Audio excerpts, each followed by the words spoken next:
Hola a todos, hola a todas, bienvenidos una vez más a Historiador al Rescate. En el vídeo, si me estáis viendo por YouTube, o en el podcast, si me escucháis por iVoox, de hoy, voy a dedicar a entender la guerra de Ucrania. Bien, desgraciadamente tengo que escuchar la tele. Yo os lo confieso, prácticamente no la veo. Y no lo digo por hacerme el interesante. No necesito fingir ante vosotros. Los que me estáis escuchando desde hace mucho tiempo, desde casi que comencé, creo que veis un poquito cómo soy. Aunque solo me escuchéis, se nota que intento ponerle pasión. Muchas veces doy mi punto de vista, los análisis, y bueno, creo que ya os hacéis una pequeña idea de cómo soy. Por lo tanto, no necesito fingir. Y el caso es que casi nunca veo la tele, salvo algún programa que me interese por una cosa circunstancial, no sé, que van a hablar de un documental o cualquier entrevista a un personaje interesante. Sin embargo, mi familia, pues sí ve la tele. Y escuchando así de refilón, ahora toca la de hace unos meses fue el volcán de La Palma, hace no tanto la nueva ola, ¿no?, del famoso bicho, cuyo nombre prefiero no pronunciar para que no me censuren, y ahora toca la guerra de Ucrania. Bien, si os vais a la guerra de Ucrania, crónica de un conflicto, de una guerra olvidado, el cual hice hace 2 años, es un programa que subí hace 2 años, de unos 40 minutos de duración, creo, aproximadamente. Lo tenéis en iVoox y lo tenéis en YouTube. Precisamente reivindicaba que este conflicto, en pleno corazón de Europa, ¿vale?, en pleno continente europeo, había quedado totalmente olvidado. Y denunciaba que este conflicto ha escalado precisamente porque Europa, la OTAN y demás no han hecho nada. Hay que decir, para ser honestos, que me ha sorprendido de verdad la reacción de Occidente vendiendo armas, o entregando armas, mejor dicho, al gobierno ucraniano para resistir. Y bueno, en televisión decían cosas como, las tengo aquí apuntadas, por si escucháis un ruidito de papel, es que no quiero que se me olviden. Decían cosas como, bueno, la guerra actual de Ucrania es un ejemplo de guerra híbrida. De verdad, si no fuese el tema tan dramático, sería para llamarles directamente, en directo, y ponerles a parir. Por eso quiero explicar de qué se trata la guerra de Ucrania. La guerra actualmente en Ucrania no podemos considerarla, bajo ningún concepto, guerra híbrida. Yo subí hace un tiempo, hice un artículo justo titulado La guerra en la actualidad, y me centré en Ucrania. Hablaba de cuando estalla el conflicto con las revueltas del Euromaidán y comentaba un poco lo que era la guerra híbrida. La guerra híbrida, es cierto que sí que se podía considerar el conflicto ucraniano como guerra híbrida en el 2014, hace 8 años, por una serie de circunstancias que paso a explicar ahora. Pero a día de hoy, 3 de marzo, o cuando estalló el conflicto, si mal no recuerdo, el 24 de febrero, en ningún caso se le puede considerar como guerra híbrida. Entonces, ¿qué sería? Sería una guerra simétrica. Una guerra directa y total. Una guerra clásica. Al estilo, por ejemplo, Segunda Guerra Mundial, donde un ejército ataca a otro ejército y hay una guerra entre estados. Por eso, a pesar de que haya analistas que digan se veía venir lo que estaba pasando. Lo cierto es que no se veía venir. Lo cual les da más mérito todavía a aquellos pocos que acertaron. Nadie veía venir una guerra a gran escala, tal y como estamos acostumbrados de aquellas guerras de estudiar en el colegio, ¿no? Esas guerras del pasado. O yo como profesor de enseñarlas. Nadie veía venirlo. En fin. Sin embargo, ha pasado. ¿Y por qué nadie veía que se pudiese producir una situación así? Pues precisamente por cómo eran las guerras o la guerra en Ucrania. Era una guerra híbrida. Os voy a dar una serie de definiciones sobre guerra híbrida, porque casi todo el mundo usa este concepto, pero claro, ¿qué demonios es una guerra híbrida? De tanto usarlo, lo han desgastado. Empezamos con una definición que yo citaba en mi artículo de el general de marines de los Estados Unidos, James T. Conway. Este hombre decía: los conflictos en la guerra híbrida se caracterizan cada vez más por ser una híbrida conjunción de tácticas irregulares y tradicionales con planeamiento y ejecución descentralizados, donde estados y actores no estatales combinan tecnologías simples y sofisticadas en formas sumamente innovadoras. Probablemente muchos os hayáis quedado sin entender qué es la guerra híbrida. Bueno, para empezar vemos que la guerra híbrida intervienen actores estatales, es decir, un estado, por ejemplo, Ucrania y Rusia, y actores no estatales, es decir, guerra de guerrillas o grupos paramilitares, etc. Y utilizan tácticas tradicionales, la guerra de toda la vida, con tanques, con aviones, y no tradicionales, es decir, tácticas irregulares.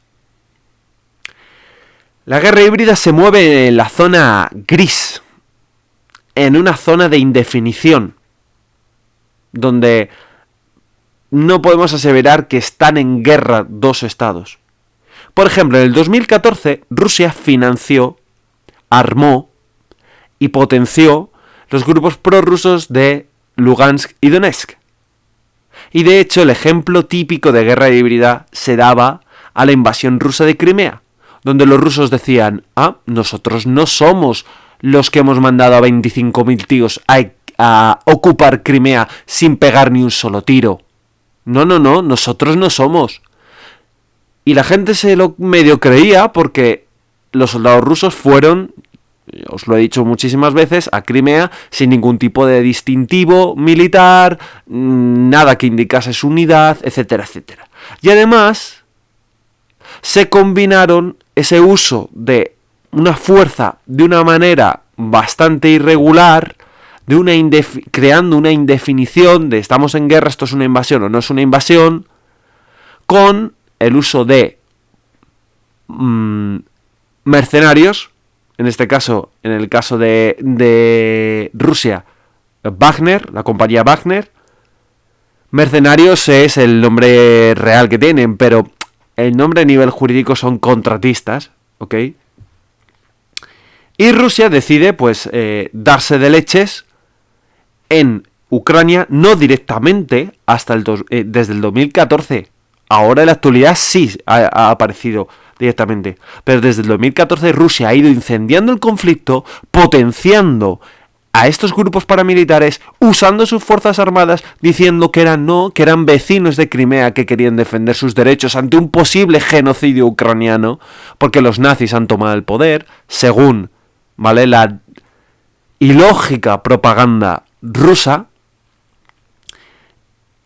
donde ha usado mercenarios, ¿vale?, de la compañía Wagner, Y además ha creado esa zona gris de indefinición de estamos en guerra pero no estamos en guerra, estamos implicados pero no estamos implicados. De hecho Rusia, bueno, en los acuerdos de Minsk aparecía ahí como una potencia que tenía que observar, ¿no? La paz entre Ucrania y los grupos prorrusos. Pero qué paz. Pero qué paz, todavía tienen el morro de decir, ¿vale? La desfachatez de decir que es que Ucrania ha violado los acuerdos de Minsk. Pero vamos a ver cómo no los va a violar. Si Rusia se vendió al mundo ante la pasividad occidental como una potencia mediadora cuando era la potencia que había hostigado el conflicto, todas estas hostilidades, las había incentivado Rusia y había ocupado ilegalmente Crimea. Y encima se la anexionó, haciendo un referéndum títere. Ante la pasividad, repito, de Occidente. Y ahora me vendrá un prorruso y me dirá, bueno, pero es que en el 54 Nikita Khrushchev... Basta ya. Me da absolutamente igual. Nikita Khrushchev, estamos hablando de un señor que ya está muerto, estamos hablando de la era soviética. Y me da absolutamente igual esa propaganda prorrusa por una sencilla razón, porque a pesar de que Nikita Khrushchev en el 54 regalase, cediese esa región junto con el Donbass a Ucrania en recompensa, como compensación al genocidio ucraniano realizado por Stalin, buscarlo por favor, se estima que unos 4 millones de ucranianos pudieran morir. Siempre recomiendo el mismo libro, Hambruna Roja, de Anne Applebaum. Bueno, pues me da igual porque en 1994, y esto es algo que los prorrusos obvian, y la dialéctica de Putin omite, a su favor, claro, 1994 se firma los pactos de Budapest, o los acuerdos de Budapest, como queráis llamarlos, me da igual. El caso es que en esta capital de Hungría,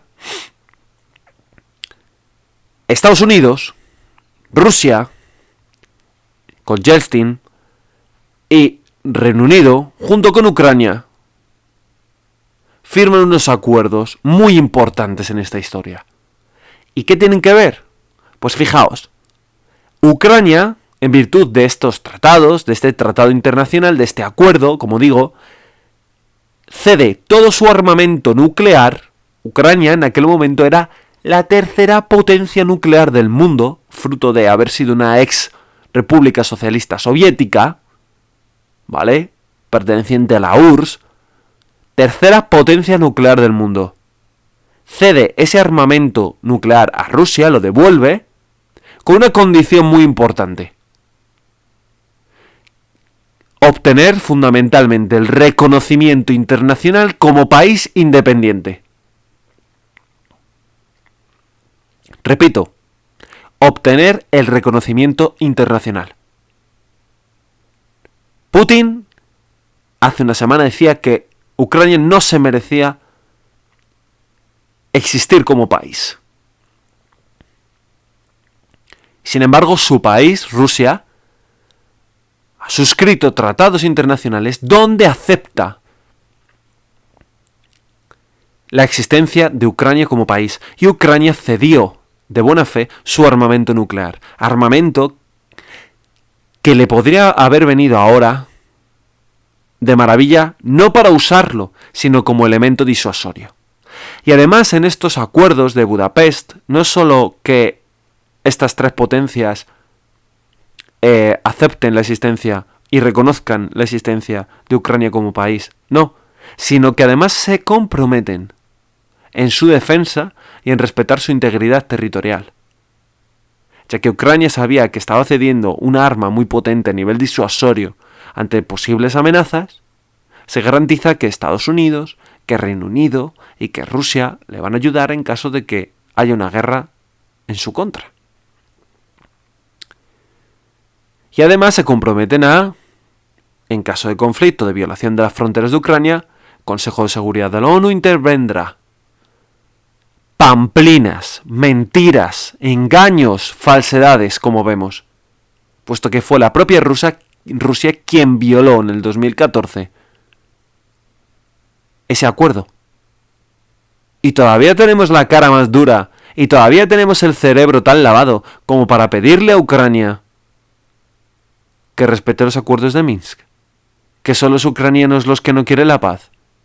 ¿Y tú qué harías, prorruso, si tu país, una región, quisiese independizarse, llegase una potencia extranjera, mandase tropas, diciendo que no, que son gente de la región, que pidieses ayuda a la comunidad internacional, la comunidad internacional no quisiese líos por no meterse en guerra con esa potencia extranjera que está incurriendo en tu país, declares tú una operación antiterrorista para acabar con ese movimiento de secesión.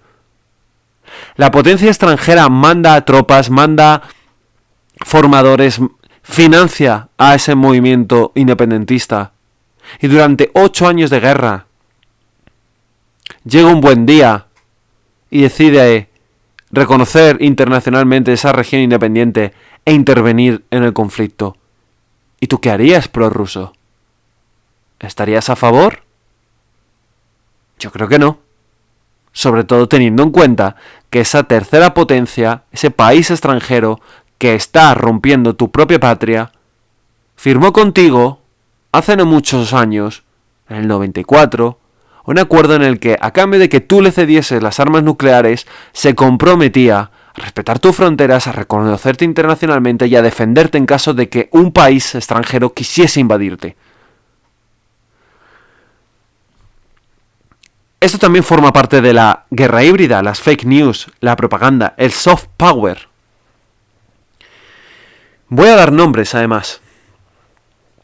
Tenemos en España un periodista llamado Iker Jiménez. Y yo le voy a criticar, lo siento. ¿Por qué le voy a criticar? Creo que en general ha hecho una buena labor periodística en muchos momentos de su carrera. Es un grande, por supuesto, pero no puedo estar de acuerdo con su apoyo no a la censura. Hay que permitir que RT y Sputnik sigan en el ruedo mediático. Aquí tenéis que entender y escucharme bien lo siguiente. Europa está en guerra. El mundo libre está en guerra. Lo queráis o no. Lo aceptéis o no. Hay que asumirlo. Estamos en guerra. Quizás no una guerra declarada. Pero la invasión rusa de Ucrania cambia toda la arquitectura de seguridad de Europa. La decisión alocada y estúpida de Vladimir Putin, que quizás gane la guerra, por supuesto, pero eso no le va a suponer que gane en el terreno político y que sea un triunfo para Rusia. No. Ha cavado su propia tumba. Estamos en guerra. Sputnik, RT, son agencias pertenecientes, agencias mediáticas, medios de comunicación pertenecientes al Estado ruso. Venden propaganda rusa. Y esto en geopolítica se llama soft power, poder blando. A través de su dialéctica tratan de convencer a las mentes de Occidente, con discursos estúpidos. Y lo peor de todo es que lo consiguen. Lo consiguen. La gente se lo cree. Por lo tanto, no, Iker, no. Lo siento mucho. Claro que no. Hay que permitir que RT y Sputnik sigan vendiendo sus mentiras. Y mucha gente me dirá, ya, ¿y qué ha pasado con el COVID? ¿Y qué ha pasado con Donald Trump, que se le censuró? Ah, entonces estás a favor de la BBC, estás a favor de la CNN. No, claro que no. Claro que no. Pero precisamente, al igual que he criticado la deriva totalitaria y manipuladora de nuestros medios de comunicación, precisamente como sé cómo actúan estos, debido a la emergencia a la que nos encontramos ahora, es evidente que hay que censurar RT y hay que censurar Sputnik y todas las fuentes de información procedentes de Rusia, que solo quieren meter miedo y manejar las mentes de la gente. Y hay gente que compra que en Ucrania son todos nazis. Por favor, no me voy a repetir. Si queréis saber cómo es la propaganda prorrusa, tengo un programa desmintiendo la propaganda rusa que lo subí hace poco. Pero es que es absurdo además. Y por supuesto RT oculta todos los asesinatos ordenados por Putin, que es un tirano. Es un tirano. Podría haber entrado como un tirano simpático, entre comillas lo de simpático, como un tirano no demasiado imperialista, si hubiese admitido Donetsk y Lugansk como partes de Rusia y se hubiese quedado ahí, porque Ucrania no creo que hubiese invadido Rusia, hubiese atacado Rusia, mejor dicho, por estos dos territorios. Porque siempre en geopolítica un país que ataca, su relato de víctima desaparece. Se convierte en la potencia agresora. Y eso también favorece en el relato a Ucrania, por supuesto. Pero seguimos definiendo un poco lo que es la guerra híbrida. La guerra híbrida también tiene aparte del uso de mercenarios, por supuesto Estados Unidos tiene sus mercenarios, los antiguos Blackwater y ahora conocida como Academy, aparte de que Rusia tenga sus Wagner, China también tiene sus mercenarios, por supuesto. Tenemos que una premisa es que se peguen esos dos estados por medios regulares o irregulares, por ejemplo, usando fake news, propaganda, internet, ciberhackeos, pero que a través de medios regulares se van a pegar en un tercer estado, una proxy, que eso es lo que es Ucrania. La desgracia de Ucrania es que está siendo el campo de batalla de dos mundos contrapuestos, que son el mundo ruso, que quiere recuperar ese homo soviéticus, que es Putin y su camarilla, que todavía piensan en esa mentalidad de la Unión Soviética de antaño, ¿no? De cuando Ucrania pertenecía a la URSS, de esa grandeza de Rusia, y el mundo anglosajón, capitaneado por la OTAN, liderada por Estados Unidos y por Reino Unido. ¿Y cuál es el campo de batalla que han elegido? Obviamente Ucrania. A Occidente no le importa Ucrania. Le importa porque le interesa simplemente para desgastar a Rusia, que es un enemigo potencial, por las características de su gobierno y porque no coinciden con la línea política de Occidente. Por eso Occidente está mandando armas, por eso está mandando dinero para sostener a Ucrania. Es la cruda realidad geopolítica. Otra definición de zona gris sería el conflicto en zona gris, que es lo mismo casi que guerra híbrida, ¿vale? Se entiende como una actividad que es coercitiva y agresiva en naturaleza, pero que se encuentra deliberadamente diseñada para permanecer en el umbral del conflicto armado convencional y una guerra abierta entre estados. Otra definición muy interesante de zona gris nos la ofrece Baqués Quesada, y según este experto sería un tipo de amenaza, estrategia o conflicto híbrido generada por actores moderadamente revisionistas, generalmente estados, cuando persiguen fines similares a los de una guerra, pero evitando que llegue a estallar, amparándose la ambigüedad de sus acciones o empleando las proxies, como os estoy diciendo, contando para ello con la difusión de una narrativa orientada a la movilización de civiles y la guerrilla económica, así como con el apoyo de las Fuerzas Armadas en aras a estimular o reforzar esas movilizaciones, inteligencia y operaciones especiales, y para disuadir a los defensores del status quo de intervenir contra la misma, con fuerzas regulares. En definitiva, una guerra híbrida es una guerra sin hacer la guerra. Mantenerla a un nivel en el que no llega a estallar un conflicto convencional como el que estamos viendo ahora mismo, pero sí hay acciones de guerra como guerra económica, uso de terceros, guerrillas, grupos paramilitares, fomentar la secesión en un estado como hizo Rusia en Ucrania, ciberataques, hackeos, etcétera, etcétera, etcétera. Así que, expertos de televisión, como veis, es mucho más complejo de lo que estáis diciendo. En ningún caso podemos decir, repito, en ningún caso podemos decir que la guerra de Ucrania en la actualidad, a 2022, sea una guerra híbrida. Es una guerra simétrica. Ucrania ha vivido desde el 2014 una guerra civil, en la cual obviamente Ucrania ha ido girando cada vez más hacia Occidente. ¿Por qué? Pues porque están hartos del modelo que les ofrece Rusia, que es el del esclavo, el de estar sometido. A pesar de que vengan con esta retórica de pueblos hermanos, somos eslavos, sí es cierto. Hay ucranianos con madre rusa o con padre ucraniano y madre rusa, etc. Y hay rusos con padre ucraniano o madre ucraniana. Pero Rusia no quiere un socio, quiere un vasallo.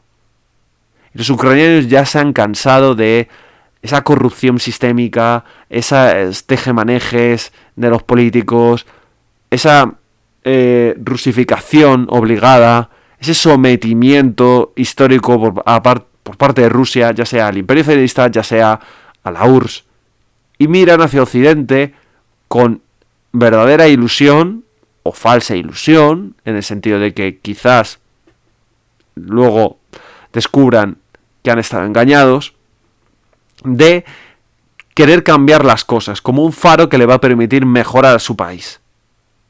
Claro, Putin tampoco puede permitir una Ucrania occidental, no por el tema de no, van a meter misiles y entonces, bueno, sí, podrían hacerlo, pero eso provocaría una tercera guerra mundial y dudo mucho que Ucrania esté dispuesta, viendo lo visto. Ucrania no va a querer que su país no sea el escenario de una tercera guerra mundial, evidentemente, porque quedaría devastado. Quien va a sufrir las consecuencias es Ucrania y su pueblo, no Estados Unidos, creedme. Pero en cualquier caso, esa retórica de que Ucrania va a tener armas nucleares es falsa, por Dios, totalmente falsa. ¿Qué armas nucleares? ¿La OTAN va a poner armas nucleares apuntando a Rusia o misiles balísticos? No. Que podría, y esto lo puedo entender, suponer una amenaza el ingreso de Ucrania en la OTAN. Para Rusia, vale, ok. Pero es que en el 2014 Ucrania no quería ingresar en la OTAN como tal, quería virar hacia la Unión Europea. Lo que pasa que Rusia enseguida asimiló que se les estaba escapando este país y que si se les escapaba iba a provocar un ejemplo muy malo para la población rusa, porque esto iba a suponer que por primera vez un país que ellos consideraban hermano, con grandes lazos familiares, iba a provocar que, imaginaros que el modelo occidental triunfa en Ucrania, que se convierte en una democracia consolidada, en un país próspero. Ucrania es un país con un potencial tremendo en la agricultura, por ejemplo. Produce una enorme cantidad de trigo mundial. ¿Vale? Entonces supongamos que triunfa el modelo. ¿Qué creéis que van a pedir los rusos para su país? El mismo modelo que el pueblo hermano que ha triunfado. Y ya lo dijo Putin. A la Rusia no hay nadie que la pare. Quien nos puede parar son nuestras divisiones internas, los traidores. Putin teme, y esto es cierto, teme una rebelión, una sublevación del pueblo ruso. Putin vivió la caída del muro de Berlín, el desplome de la Unión Soviética, y teme al pueblo como fuerza, como masa decisora de cambios de regímenes políticos. Así que esta también es otra razón de peso para no querer que Ucrania vire hacia Occidente. También hay que tener en cuenta otro elemento propagandístico, es el tema de la OTAN se ha ido extendiendo hacia el este de Europa. Sí, bueno, ¿por qué no protestaste en su momento? ¿Por qué permaneciste callado? Quizás porque sabías que no tenías la capacidad de protestar a nivel económico, ¿verdad? Y desde que Estonia, Letonia y Lituania están en la OTAN, ¿Rusia ha sufrido ataques nucleares? No, claro que no. Fijaos, lo que está haciendo Putin es exactamente lo mismo que hizo Hitler, pero exactamente igual cuando termina la Primera Guerra Mundial, se produce el auge del nazismo y empieza a hablar Hitler del Lebensraum, del espacio vital, de recuperar los territorios prohibidos por el Tratado de Versalles que han provocado una separación de Alemania. Los Sudetes, el corredor de Danzig, la anexión con Austria, porque eran territorios de Alemania donde vivía el pueblo alemán. Y mucha gente de Occidente en aquella época lo justificó porque decía, bueno, es que pobrecitos, es que se ha tratado muy mal a Alemania. Como mucha gente igual está justificando, ¿no? Es que se ha tratado muy mal a Rusia cuando ha caído Rusia, la Unión Soviética. Por supuesto. Y es un error. Es un error. ¿Se ha tratado mal a Rusia? Sí. ¿Se trató mal a Alemania? Sí. Y eso es un error que la gente no aprende de la historia. Pero eso no tiene que servir para justificar el que ahora Rusia quiera volver a 30 años atrás en el pasado. Es imposible. Si quieres hacer eso, va a haber una guerra. En la negociación rusa es, yo te exijo un máximo, si no me lo cumples, estás en mi contra.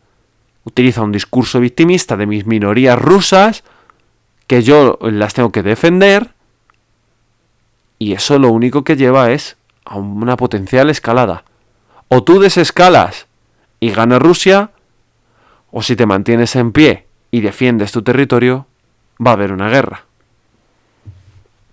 Es lo que le pasó, por ejemplo, a Georgia en el 2008, cuando quiso recuperar Osetia del Sur y va a haber una guerra, ¿no? Porque Georgia, ahí está Osetia del Sur y Abjasia, que son territorios que nadie tiene reconocidos a nivel internacional, pero Rusia, bueno, son estados prorrusos. Y así nos encontramos, desgraciadamente. Y nadie parece hacer nada. Bien, hablando un poco de la guerra, ya aparte de todas estas aclaraciones que quería comentar, sería muy importante decir cómo se encuentra la guerra en este momento. Sin ninguna duda, y utilizando un mapa del Ministerio de Defensa británico, que yo creo que son bastante fiables, aquí vemos un poquito los avances rusos. El ejército ruso, como comentaba con Edu, la colaboración que hicimos el lunes, pues ha avanzado un poquito más desde el lunes, pero se está viendo muy ralentizado. ¿Cuáles son los principales problemas que está encontrando?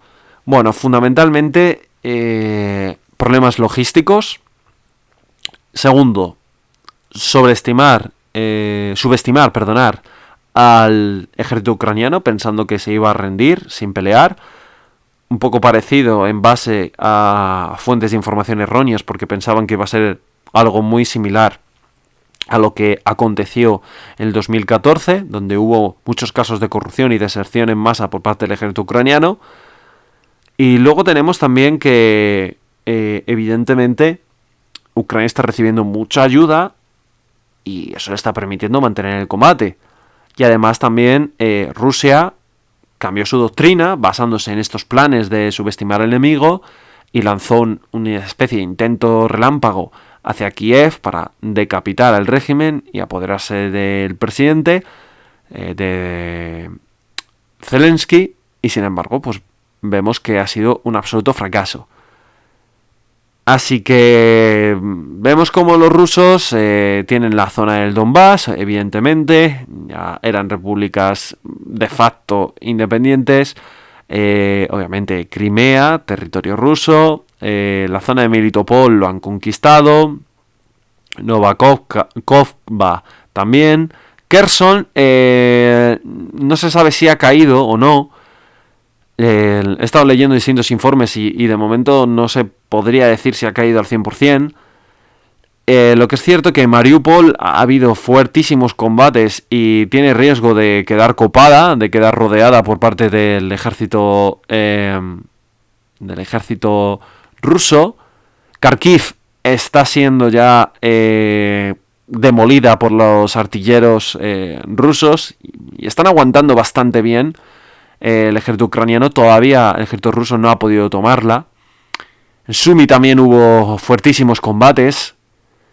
Y como vemos, casi todas las avanzadillas rusas apuntan hacia Kiev con el objetivo de envolverla.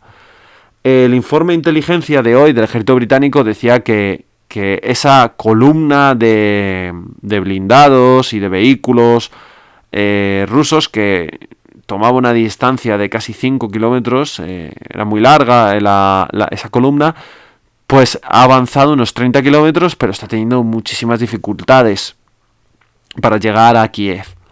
Entonces, los rusos, ¿qué les pasa? Bueno, pues los rusos ahora mismo, si quieren poder vencer esta guerra, tienen que tomar Kiev, eso como mínimo. Y tienen que acelerar los planes, pero ya. Entonces están empezando a tirar chatarra soviética, me refiero a artillería. Ya se habrá agotado gran parte de su arsenal de misiles balísticos y ahora el conflicto se está recrudeciendo y lo peor queda por venir, desgraciadamente, para el pueblo ucraniano. Yo no estoy de acuerdo en que tomando Kiev se acabó la guerra. Sinceramente, yo creo que el ejército ucraniano va a seguir resistiendo, va a plantear batalla y veremos a ver qué ocurre. Porque tampoco creo que tomando Kiev el ejército ucraniano y la población ucraniana vaya a aceptar que, bueno, pues acabó, ¿no? Ponemos a un estado prorruso y ya está. Veremos a ver también qué se puede sacar en claro de las conversaciones de paz, ¿no?, que se están teniendo en la frontera bielorrusa entre la delegación rusa y la delegación ucraniana. Desde luego que es un escenario muy complicado, donde hay una guerra de altísima intensidad. Hoy justo estaba, antes de conectarme, a hablar con vosotros. En Odessa he leído que un buque, no sé si, no me acuerdo el pabellón, no sé si moldavo, no recuerdo, no quiero equivocarme, pero sé que un buque de un país neutral ha explotado porque el ejército, la flota rusa le ha obligado a ir por una zona que se sabía que tenía minas, precisamente para cubrirla. Pero como os digo, no recuerdo, disculparme porque no recuerdo el pabellón. En cualquier caso, esto va a traer con nosotros múltiples consecuencias y una de las más temidas es una potencial guerra nuclear. Putin ya ha amenazado con utilizar armamento nuclear, pero bueno, ¿es posible? Hombre, sería posible, sí. ¿Es probable? No lo creo. Pero no hay que descartarlo porque los rusos siguen una doctrina que es escalar para luego desescalar, y en ella sería utilizar armas nucleares, por ejemplo, en una zona poco poblada, para demostrar que Rusia tiene voluntad de seguir luchando hasta el final, y luego potencialmente desescalar, porque ellos esperan que haciendo esto, pues el rival evidentemente se asusta y deje la lucha. Yo creo que esta doctrina militar es algo, en fin, a coger con pinzas, porque creo que si Rusia tirase un misil nuclear, haría de todo menos desescalar. Pero la posibilidad es real y está ahí. Y la verdad es que es algo que asusta, y es algo que creo que nuestros decisores, nuestros políticos, tienen que tener muy en cuenta cuando vayan a tomar medidas políticas. Y es que además a Putin solo le queda una huida hacia adelante, no tiene otro escenario posible. Es muy complicado si quiere salir del embrollo que él solito se ha metido. Realmente difícil. Muy difícil. Y por supuesto otra decisión ya a nivel más de la calle, otra decisión que nos va a afectar a nosotros, los europeos, provocada por la guerra en sí, es la subida de precios de carburante, de gas natural, probablemente de alimentos. Va a haber una inflación generalizada. Y aprovecho, aunque quizás alguno piense que no tiene nada que ver, para reiterar. La semana pasada, sí, cuando hablé de el primer podcast que hice después de la declaración rusa de guerra a Ucrania y la invasión a este país, pues hablé de que España tenía que aprender de todo lo que estaba ocurriendo en Ucrania, tomar buena nota y empezar a invertir en unas fuerzas armadas de calidad y que permitan disuadir a un potencial enemigo. Sobre todo porque nuestro enemigo, aunque es nuestro socio, entre comillas, comercial y demás, que es Marruecos, lo iba a aprovechar esta situación de Ucrania. La decisión que ha tomado Putin de invadir Ucrania y demás va a tener unas repercusiones totales, como he dicho, y sobre todo muchos países, dependiendo de si les sale bien o no, van a tomar nota muy seriamente de esto para ellos, a su vez, llevar a cabo sus aspiraciones nacionalistas, como es el caso de China, por ejemplo, con Taiwán, que eso es otro peligro, o como es el caso de Marruecos, con Ceuta y Melilla. Y de hecho, fijaos, hoy ha habido una invasión a la valla de Melilla de más de 1.200 inmigrantes, y nuestros 150 lo han conseguido entrar en Melilla, y antes de ayer, ayer, día 2 de marzo, pues 3.000 inmigrantes, 3.500 creo que fueron, el mayor intento de asalto a Melilla de la historia que se conoce, pues fueron para allá. Entonces vemos que esto es una invasión a toda regla, que cuenta con la connivencia, la colaboración de Marruecos, los cuales pues son capaces de utilizar la desgracia humana, en este caso la miseria de estos pobres inmigrantes que huyen en busca de un futuro mejor. ¿Y para qué? Pues para fastidiar a España y hacer, esto sí, una guerra híbrida, una guerra silente, que evidentemente perjudique a su a priori, entre comillas, aliado, que es España. Entonces, si no tomamos buena nota, si no incentivamos una cultura de defensa en nuestro país, pues no estamos sabiendo hacer los deberes. Nuestros socios europeos, tras la decisión de Alemania, se están empezando a rearmar. Evidentemente, veremos a ver España qué hace, pero me temo que quedaremos como siempre en la cola. Entonces, claro, ayer mismo, además, sí, ayer fue un día intenso. Marruecos recibió sus Bayraktar TV2, unos drones turcos bastante buenos y con una eficacia probada en combate, que además están haciendo un gran papel para el ejército ucraniano a la hora de detener a los rusos, y España pues a verlas venir como siempre. Entonces, bueno, luego espero que no haya que lamentar el por qué no hicimos nada cuando todavía estábamos a tiempo. Así que sin más, para no hacerlo demasiado cargado, llevamos ya 46 minutitos. El mapa de los avances de hoy lo pondré en la descripción en iVoox, para los que me estáis escuchando por podcast. Y nada, pediros que me sigáis a la cuenta de Instagram, que se llama @historiador_al_rescate. Suscribiros a mi canal, compartir con vuestra familia. Y como siempre, pedir la paz en el mundo, pedir que la guerra de Ucrania pare cuanto antes, que esa invasión rusa se detenga de una vez por todas, porque los rusos también están sufriendo, sobre todo pobres chavales de 18 o 19 años que están muriendo por las decisiones de un tirano como es Putin. Y como siempre os digo, valorad todo lo que tenéis y sed buenos y felices. Chao.